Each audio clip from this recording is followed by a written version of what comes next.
വീണ കുളങ്ങളുണ്ട്, കിണറുകളുണ്ട്, അതുപോലെ തന്നെ മറ്റ് തോട് അവിടങ്ങളിലൊക്കെ തന്നെ പരിശോധനകൾ തുടരുക.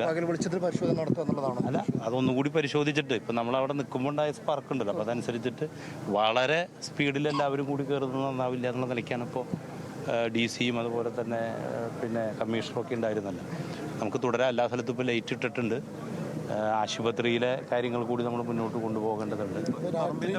മറുഭാഗത്ത് അവിടെ വെളിച്ചക്കുറവിൻ്റെ പ്രശ്നങ്ങളുണ്ട്. ഇല്ലില്ല, അവിടെ നിന്ന് വെളിച്ചം വരുന്നുണ്ടല്ലോ. പിന്നെ അവിടെ നിന്നല്ല പ്രധാനമായിട്ടും ഇങ്ങോട്ട് പ്രവേശിക്കാൻ അവിടെ ചതുപ്പാണല്ലോ, വെള്ളവും സംഗതി. രാത്രി രക്ഷാപ്രവർത്തനം തുടരുക എന്നുള്ളത് ഒരു വെല്ലുവിളിയല്ലേ, പ്രത്യേകിച്ച് ഈ ഇത്തരത്തിൽ അപകടവസ്തുക്കൾ എപ്പോഴും തുടരുന്ന സാഹചര്യത്തിൽ? അല്ല, ഇപ്പം നമ്മൾ പറമ്പ് മുഴുവൻ നോക്കിയല്ലോ, പറമ്പ് മുഴുവൻ നോക്കി. പിന്നെ ചില ശരീരഭാഗങ്ങളാണ് ഇവിടെ ചിതറിക്കിടക്കുന്നത്. ഇനി അത് തെറിച്ച് അപ്പുറത്ത് കുളത്തിലോ തോട്ടിലോ അല്ലെങ്കിൽ ഇപ്പോൾ നമുക്കറിയാലോ, നമുക്ക് ഈ പാണത്തിൻ്റെ ചുറ്റുവട്ടത്തു നിന്നാണല്ലോ നമുക്ക് ചില ശരീരഭാഗങ്ങൾ ലഭിച്ചത്. അപ്പോൾ അതിൻ്റെ പരിശോധന തുടരാവുന്നതാണുള്ള.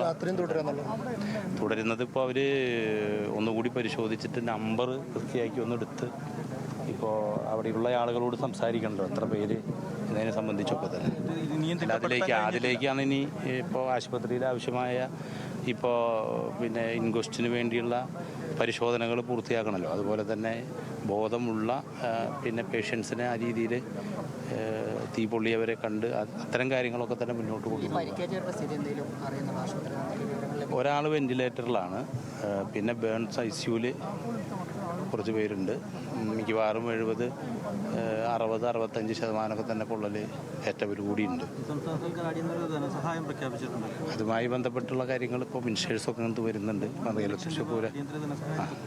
തൃശ്ശൂർ പൂരാണെന്നുള്ളതുകൊണ്ട് തന്നെ വളരെ ഗൗരവപൂർവ്വമുള്ള ആലോചനകൾ നടക്കും. എല്ലാ മന്ത്രിമാരും ഇങ്ങോട്ട് പുറപ്പെടും. ഗ്യാസ് മിനിസ്റ്റർ ഇപ്പോൾ ഇവിടെ എത്തും, കൃഷ്ണൻകുട്ടി മിനിസ്റ്റർ ഇപ്പോൾ മെഡിക്കൽ കോളേജിലേക്ക് എത്തും. നേരത്തെ വിളിച്ചത് പിന്നെ രാജീവ് മിനിസ്റ്ററാണ്, അതുപോലെ തന്നെ രാജ മിനിസ്റ്റർ, എല്ലാവരും ഇങ്ങോട്ട് എത്തിക്കൊണ്ടിരിക്കുകയാണ്. അടക്കം പൊട്ടല്ല, സ്പാർക്ക് നേരത്തെ ഉണ്ടായിരുന്നല്ലോ. നമ്മൾ വെള്ളം തെറിച്ച് കെടുത്തിയതിന് ശേഷം ഒരു സ്ഥലത്ത് ഇപ്പോൾ സ്പാർക്ക് ചെയ്തു. അപ്പോൾ അത് കുറേ കൂടി ജാഗ്രതരാകാൻ വേണ്ടി നിർദ്ദേശിച്ചിട്ടുണ്ട്. ജാഗ്രത വളരെ അനിവാര്യമാണല്ലോ, നമ്മളെല്ലാവരും കൂടി.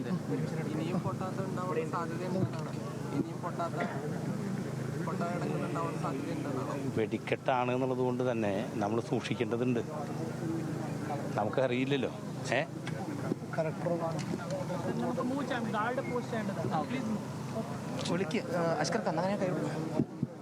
ഇപ്പോൾ സേവ്യർ ചിറ്റലപ്പള്ളി MLA ആണ് പ്രതികരിച്ചത് ഇക്കാര്യത്തിൽ.